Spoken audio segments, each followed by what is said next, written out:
இந்த மண்ணுக்குன்னு ஒரு புத்தி இருக்குது. இந்த மண்ணு தமிழ் மண்ணுக்குன்னு ஒரு புத்தி இருக்குது. அந்த மண்ணுல மைந்தனா இருக்கிறவனுங்க ஒரு பிராமணன் எப்பரா தமிழ் பிராமணன் தனியா பிரிக்கலாம் அப்படின்னு நீங்க கொஸ்டின் நவுத்தலாம். அது எப்படி பிராமணன் வந்து தமிழ் பிராமணன் மாறுவான் அப்படின்னு. 7 தலைமுறைகள் ஒரு மண்ணில வாழ்ந்து முடிச்சானா அவன் மண்ணுக்கு சொந்தக்காரனா இருக்கிறான். புரியுதுங்களா? 3 தலைமுறை ஒரு எந்த மொழியை சேர்ந்தவனா இருந்தாலும் ஒரு 3 தலைமுறை ஒரு ஊர்ல இருந்து வாழ்ந்தான்னா அவன் அந்த ஊருக்காரனுக்கான இடத்துக்கு நவுடுறான். 7 தலைமுறை போயிட்டானா அந்த ஊருக்கே அவன் சொந்தக்காரன் தான். நீங்க எந்த மொழி பேசுறவனா இருந்தாலும் தமிழ்நாட்டுல ஒரு தெலுங்கு இருந்தான் அப்படின்னா 7 தலைமுறை அவன் இங்கே இருந்துட்டானா அந்த மண்ணுக்கு சொந்தக்காரன். இதுதான் எது எல்லாமே உறவுகள் அத்து போகிறதுக்கு தான் ராமாயணத்துல 14 வருஷத்தை காட்டுக்கு அமைச்சாங்க. எது பொண்டாட்டியோட உறவு புள்ளோட உறவு எந்த உறவுமே அத்து போறதுக்கான வருட காலங்கள் வந்து 14 வருஷம் இருந்தா போதும் அந்த உறவுகள் அத்து போகும்.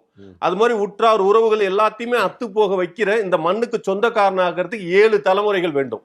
அந்த 7 தலைமுறைமா இந்த தமிழ் பிராமணன் இங்க வாழ்ந்திருக்கிறதுனால இந்த 7 தலைமையை கடந்து வந்திருக்கிறதுனால எங்களுக்கு இந்த உணர்வும் இது இருக்குது. இது வந்து மற்ற பிராமணர்களுக்கு இருக்க வேண்டிய அவசியம் இல்லை. அதனால் அவர்கள் சனாதானத்தை இன்னமும் தூக்கி பிடிச்சிட்டு இருக்காங்க. சனாதனத்தை தூக்கி பிடிச்சா இந்த தமிழ் மண்ணின் மைந்தர்கள் என்ன செய்வாங்க அப்படிங்கிறதுக்கு தான் உதயநிதி விளக்கம் கொடுத்து பேசினது.